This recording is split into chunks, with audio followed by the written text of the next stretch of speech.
Indian जो research and analysis wing है, जिसको रॉ कहा जाता है, उसका ऑपरेशन है। Now India is too big to mess with. क्या वो कनाडा इंडिया पे सैंक्शंस लगाएगा? G20 इजलास में नरेंद्र मोदी ने, आपको याद होगा, जानबूझकर कनाडा में मौजूद सिखों का मामला उठाया था और ट्रूडो से नाराज लहजा भी अपनाया था, जस्टिन ट्रूडो से। स्पेशली गिवन द फैक्ट के जो वेस्ट के सारे मुल्क हैं वो इंडिया को परस्यू कर रहे हैं। यूरोपियन यूनियन इंडिया के साथ फ्री ट्रेड एग्रीमेंट चाहता है, बरतानिया फ्री ट्रेड एग्रीमेंट चाहता है, फ्रांस $9 बिलियन के रफाल सबमरीन्स वगैरह बेचना चाह रहा है। वो कनाडा के लिए थोड़ी छोड़ देंगे, वो भी निजार के लिए। They are not going to ruin the relations with India, business transactions, defence cooperation वगैरह। और खासतौर से if they are going to invest billions of dollars in India in manufacturing, तो वो ये सब छोड़कर, इंडिया को छोड़कर वो क्या कनाडा के लिए वो थोड़ी जाएंगे। So for Canada it is not a smart move. India, लोग ये भी कह रहे हैं कि भाई ये मोदी साहब का इंडिया है, ये मोदी साहब का भारत है, ये नया भारत है, ये वो वाला भारत नहीं है जिसमें अगर कोई इस किस्म की चीज होती तो उस पर चुप साध ली जाती। निहायत खौफनाक सा सीन है। तो कनाडा के इस इक़दाम पर भारत का भी रद्द-ए-अमल सामने आ चुका है। भारत ने भी कनाडा के सीनियर सिफारतकार को मुल्क से निकलने का हुक्म दे दिया है। रिसेंटली G20 के समिट भी हुए इंडिया में। हिंदुस्तान अपने आप को एक बड़ी इक़्तिसादी पावर के तौर पर भी बताने की कोशिश कर रहा है।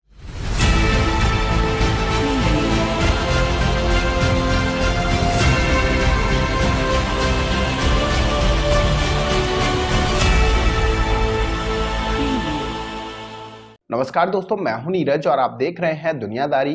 दोस्तों, भारत और कनाडा के रिश्ते काफी गंभीर होते हुए दिखाई दे रहे हैं। बताते चले कि कनाडा के पीएम जस्टिन ट्रूडो ने भारत के खिलाफ गलत एलिगेशन लगा दिए हैं। अब ये बात तो हम सभी जानते हैं कि जून के महीने में खालिस्तानी लीडर हरदीप सिंह की मौत हो गई थी। इसी कत्ल का झूठा आरोप कनाडियन पीएम जस्टिन ट्रूडो ने भारत के खिलाफ लगाया है। बताते चले कि हाल ही में G20 की मीटिंग जो कि दिल्ली में हुई थी, उसमें भी जस्टिन ट्रूडो ने इस बारे में पीएम मोदी से बात की थी।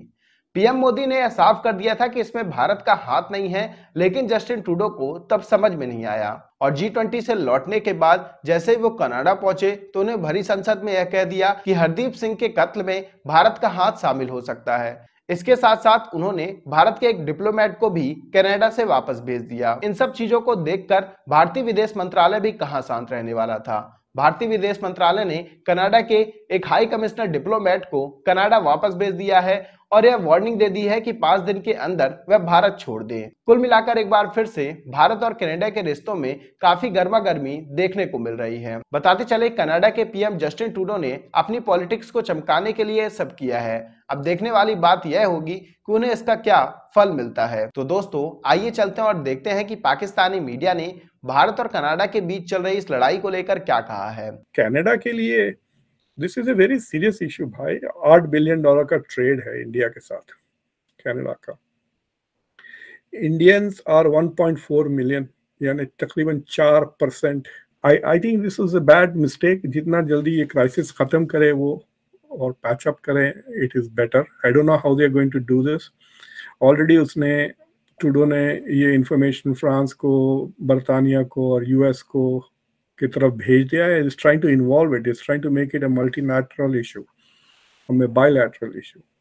And I also don't think that is a smart move for Canada, because I don't think कि फ्रांस वगैरह, like अभी जैसा मैं आपको बता रहा था, are going to stand up with Canada against India. बदकिस्मती से कनाडा के कुछ मामलात पाकिस्तान जैसे होते चले जा रहे हैं। As a Canadian I am very sad to see. Prime minister Trudeau सिर्फ जहाज का मामला ही नहीं, काफ़ी ह्यूमिलिएट हुए। सैडली मुझे बड़ा दुख होता है कि मेरे देश के प्राइम मिनिस्टर जस्टिन ट्रूडो को भारत में ह्यूमिलिएट होना पड़ा, लेकिन अनफॉर्चुनेटली वो कनाडा में भी काफ़ी ह्यूमिलिएट हो रहे हैं। इस वक्त कनाडा में भी उनका अगला इलेक्शन जीतना काफ़ी मुश्किल दिख रहा है, इसलिए कि उनकी जो पॉलिसीज़ हैं वो कोई इतनी अच्छी नहीं है।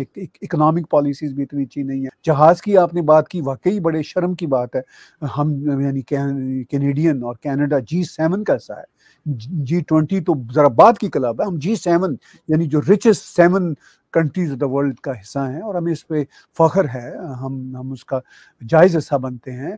हमारा बहुत रिसोर्सफुल और ख़ूबसूरत देश है कनाडा, मगर प्राइम मिनिस्टर ट्रूडो ने हमें काफ़ी एम्बेरस आजकल इंटरनेशनल स्टेज पे कर रखा है। इसमें प्राइम मिनिस्टर ट्रूडो की अपनी जो वोट बैंक एक जो यहाँ का है उसकी जो पॉलिटिक्स है उसका भी बड़ा हिस्सा है, और उसको कनाडा के अंदर काफ़ी क्रिटिसाइज किया जा रहा है। कनाडा की अपोजिशन पार्टी भी कर रही है, कनाडा के सिविल लिबर्टीज़ के ग्रुप्स भी कर रहे हैं।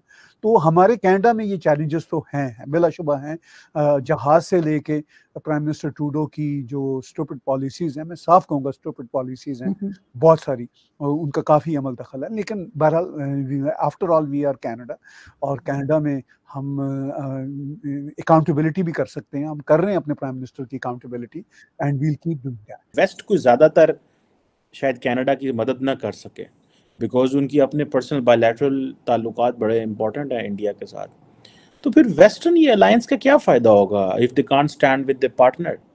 तो ये फिर बातें, ये किताबों में बातें हैं, लिखने में बातें हैं, या कि ये इट डिपेंड्स कि आगे कौन है? आगे अगर इंडिया तो वेस्ट इज़ नॉट यूनाइटेड, आगे अगर लेट्स से कोई ऐसी चीज़ है तो वेस्ट इज़ यूनाइटेड। तो दोस्तों, जैसे कि वीडियो में आपने देखा कि एक बार फिर से पाकिस्तानी मीडिया भारत की गलती निकालने लगा है। इसके साथ साथ हम आपको यही बताते चले कि कनाडा के जो भी अलायंस है वो भारत के भी अलायंस है, तो कनाडा पूरी तरह से अकेला पड़ता हुआ दिखाई दे रहा है। जानकारी के लिए हम आपको बता दें कि कनाडा ने जैसे ही भारतीय डिप्लोमेट को हटाया, उसी के 7-8 घंटे के अंदर ही भारतीय विदेश मंत्रालय ने कनाडियन डिप्लोमेट को भी रास्ता दिखा दिया।